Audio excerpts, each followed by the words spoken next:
मिथिनाय नङा दा नै आं बेखौ जानायनानै देखायनोसै औ दे आदसा औ जाबाय नै बेवाया गोथाव आरोना एसे दैसोब आदसा माने गोथाङावनो लोगोफोर आङो बे समावहाय नैबे चिरां जिल्लानि सिङाव थानाय बेंटल खुंग्रिं दानसोरां बसुमतारी फंबायनि न'खराव दंफैयो आं बहाय मानो दंफैयो आङो नोंथांमोननो आंनि बे चेनेलनि गेजेरजों दिन्थिगोन आङो बे न'खरनिनो मोनसे इउटुब चेनेल टिडि प्रडाक्शनजों आङो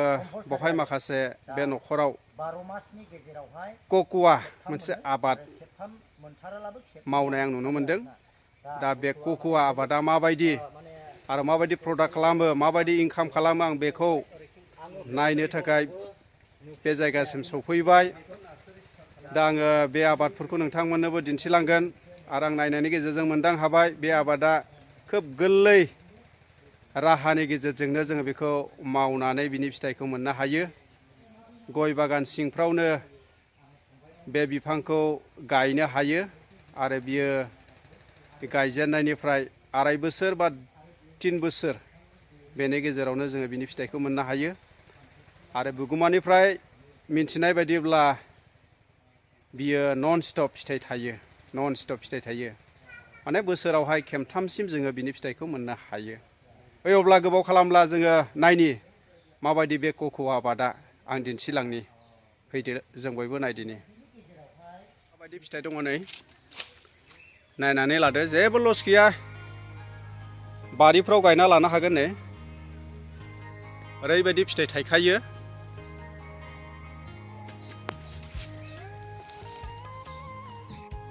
ओरैबायदि फिथाइ थायो नै नायनानै ला लोगोफोर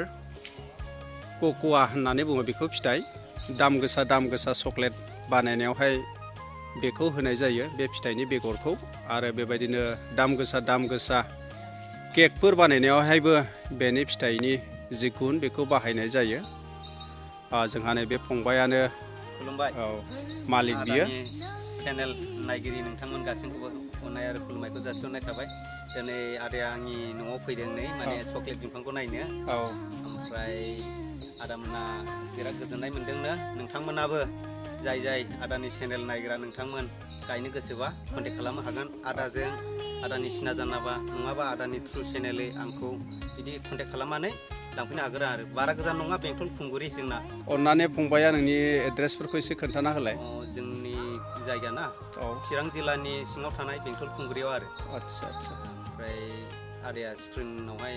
कन्टेक्ट नाम्बारखौ होना होथोंसै होमबानो कन्टेक्ट खालामनानै लांफैनो हागोन ओमफ्राय नोंनावहाय फुलिफोरबो मोननाय जायो ने औ फुलिखौ आं दा आदानो माबागोन देखायगोन आं माने फुलिखौहाय दा खालामगासिनो दङ दा आदाया खेबनानै देखायथोंसै नोंथांमोना नायलांनो हागोन आरो दा जागायजेनगासिनो दङ माने बिफाङा मेचुर जाबाय नालाय दायो फुलियावहाय स्टार्ट जाजेनबाय आरो ओमफ्राय लांफैनायनिबो सिन्था जानाङा मैयासो बेफारि फैदोंमोनलाय गथायैबो लाङो केजि हिसाबै लाङो 250 300 बिदिनो गुवाहाटिसिम साप्लाय खालामनो हायोला 800 थाखा आरो गोरानावहाय केजियावहाय बेबायदिनो आच्छा फंबाया बे आबादखौ मावनाया बेसेबांसो बोसोर जाखो जागायजेननायनिफ्राय लानानै जागायजेननायनिफ्राय ना फुलि लाबोजेननायनिफ्राय गैयालाबो 3.5 बोसोरसो जाबाय 3.5 बोसोरसो जाबाय दा दा नोङो जि प्रति नोंसोर माबायदि दामावहाय फानहरनो हायो दायो ना फिथाइयैबो फानो जों 60-70 थाखायै गथायै ओमफ्राय केजि जों दा गोजानाव साप्लाय होथ'नाय जायाखै बेखौनो जोंनिफ्राय माने डाइरेक्ट गोथांखौहाय बे फिथाइखौ खानानै देखावनानै 100 थाखा केजियैहाय लांफैयो आरो ओमफ्राय गोरान फोरानना हरनोला 250-300 आरो होमबाथ' न'निफ्रायनो लांफैयो आरो बोसोरावहाय ओरैनो खेमबैसेसो फिथाइ थायनाय जायो बियो बोसोरावहाय गैयाबाबो माने नन स्टपसो आदा नन स्टप माने केरेलायावसो माबाय नालाय बेखौहाय प्रडाक्ट खालामोमोन फार्स्टआव केरेलायावहाय बुंनो थाङोब्ला खननैल' मोनोनो जोंनियावथ' खनथाम मोनो आरो ओरै बिबारबो बारबाय ओरै फिथाइबो मोनबाय ओरै बिदिनो नन स्टप जालांबाय थायो आरो ओमफ्राय बे आबादखौथ' जोङो गय बिफांनि सिङावनो अर्थात गय बागाननि सिङावनो गायजायो औ गायजायो आरामसे गायजायो आरो गायजायो नायनो हागोन आंनिबो नै गय बिफां सिङावनो गासिनो माने गय बिफांनि एसे गोजानै होलानो माने गायज्राबसो जागोन नालाय इयो एसे मेचुर जालांब्लासो 20 बोसोर गाहामब्लासो एसे जौहैगोन आरो बांसिनानो माने बियो गायज्राबसो बिदि गोमलासो लायो आरो खबरखौहाय जोङो मोननै आबाद मावनो हायो जाहैबाय जोंना गयाबो थाखाबाय आरो गयनि सिङावनो जोङो बे क'क'वा ना क'क'वाखौबो गायनो हाबाय जेनेबा सोरबाफोर आरो दस्रा गायनो लुबैयोला भेनिलाफोर गायनो हाबाय गयाव मान होनानै आरो फाथैबो गायनो हाबाय अनेक हायो आरो सिख्लाबसे हायावनो अनेक आं गोजोननाय मोन्दों जोंनि बर'नि गेजेरावबोदि बेबायदि गोसो गुदुं सासे आबादारि ओंखारबाय आरो बे नोंसिनि जे बेवाइनि चेनेल आं बहाय नुबाय जोंनि बर'निफ्रायबो बेबायदि मोजां आबादारि ओंखारनायनि थाखाय आं खुसि जादों गोजोननाय मोन्दों आरो गोजोननाय मोननानै आङो जगाजग खालामनायनि गेजेरजों दिनै सफैबाय आंबो गायनो सानबाय आंबो लांसिगोन फुलिखौ आरो गायगोन दा फंबायनिसिम आंनि गोसो गोरबोनि गोजोननाय आरो साबायखर बावबाय एभेलेबेल जासिगोन आरो फुलिया मास मोनसेनि उनावला एभेलेबेल जासिगोन दा फुलियाव बिगन सोगासिनो दङ हायावहाय बेबायदि आरो थेंक इउ होमबा फंबाय जागोन दे जों नायनोसै आबादखौ दे ओरै थादों नालाय आं सोंनोसै नायनानै लादो नै बियो जोंनि बेवाइ औ दे बेवाइनि चेनेलाव औ औ गोदान आं दिनै दे थेंक इउ नायनोसै एसे आबादखौ होमब्ला मा दङ नायनानै लादो नै बिफांफ्रा जोबोद मोजां जोङो गय बागान सिङावनो बेफोर आबादखौ बेफोर बिफांखौ गायनो हायो गोरलै प्रडाक्टनि गेजेरजोंनो मोननो हायो नै फिसा नै थायगासिनो दङ गिदिरबो दङ माने नन स्टप थायो जाहैदों बियो ओरैबायदि मोजां सोरनोबा जुदि नांगौब्ला जगाजग खालामनो हागोन आङो बे फंबायनि जे मालिकनि मबाइल नाम्बार कन्टेक्ट नाम्बार आं बेखौ होनाय जागोन नायदो नै ओरैबायदि बिबार बारदों नै बे गासिबो फिथाइ जाजोबगोन जाहैदों ओरैबायदि नै नायनानै लादो नै जोबोद मोजां नायबावनि जोङो नै बहाय फुलि बानायसिगोन बहाय बेगर होबाय साननैसोनि उनाव बे बेगरा बेरसिगोन सोरनोबा जुदि फुलि नांगौब्ला गायनो गोसो जायोब्ला जगाजग खालामनानै लांफैनो हागोन आरो नै ओरैबायदि फिथाइ थायो नै बिफाङानो बायलायनो नागिरखायो फांसे थाइसे फिथाइया गैयालाबो फुवासेसो जागोन नै होमबा सेरसे जानो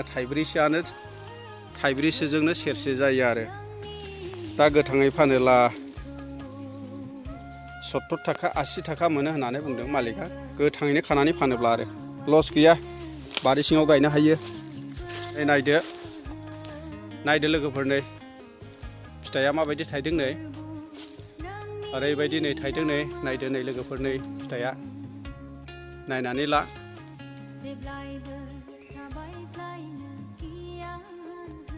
नै बिबार लागासिनो नै ओरैबायदि फिथाइ थायखायो गुदिनिफ्रायनो थायजेनखायो जोबोद मोजां प्रडाक्ट नायदो नै नायनानै ला लोगोफोर नै माबायदि नै ओरैबायदि बिबार आरो बेजोंनो लोगोसे फिथाइखा नै बिफांफ्रानो बायलायनो नागिरो